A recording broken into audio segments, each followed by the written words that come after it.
The coronation. A servant arrived with the coronation clothes. They were extremely beautiful, but the young king remembered his dreams. "Take these clothes away. I don't want to wear them," he said. "Is this a joke, Your Majesty?" asked the servant, but the young king told him about his dreams. "In my robe there is sadness and pain, in the rubies there is blood and in the pearl there is death," he said. The servant replied, "Please forget your dreams. Put on the robe and the crown. The people will not recognize a king without a crown and a scepter." But the young king put on his old tunic from the forest and took his shepherd's staff. "I arrived in the palace with these clothes, and I will leave the palace with these clothes," he said. "Now I am ready for my coronation." A servant asked him, "Where is your crown?" And he took a briar of thorns from his balcony. "This will be my crown," he replied. The young king rode his horse to the cathedral.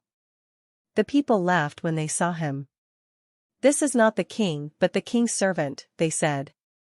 He explained his dreams, but one man was angry and said, "Do you not know that rich people give poor people work? It is difficult to work for a hard master, but it is more difficult to work for no master. Please return to the palace and put on your coronation robes."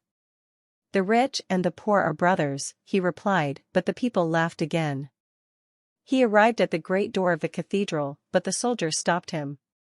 "What do you want?" "Only the king can enter by this door." "I am the king," he replied. The bishop saw him and asked, "Where is your crown? Where is your scepter?" The young king told the bishop of his dreams, but the bishop answered, "Listen to me, I am an old man. There are many bad things in the world, but you cannot change them all. There are thieves and pirates and beggars, but you can't make these things disappear. They are too much for one person. Go back to the palace and put on your coronation clothes."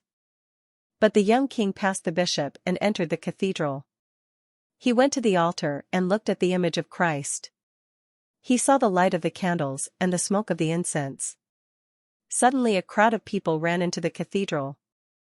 They had swords and were very angry. "Where is this king dressed in beggar's clothes?" they cried. "We must kill him because a beggar cannot rule us. He will be bad for our country." But the young king prayed silently in front of the altar. Then he turned and looked at the people sadly.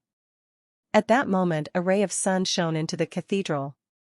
It illuminated the young king at the altar. The sun made a beautiful robe around him, red roses grew on his dry crown of thorns, and white lilies grew on his staff. The roses were redder than rubies, and the lilies were whiter than pearls. Music started to play and voices started to sing. The glory of God filled the cathedral. The people knelt down. "He is crowned by someone greater than me," the bishop said, and he knelt in front of the young king. The boy came from the altar and passed the people. But they didn't have the courage to look at his face, because it was the face of an angel. Please like, subscribe.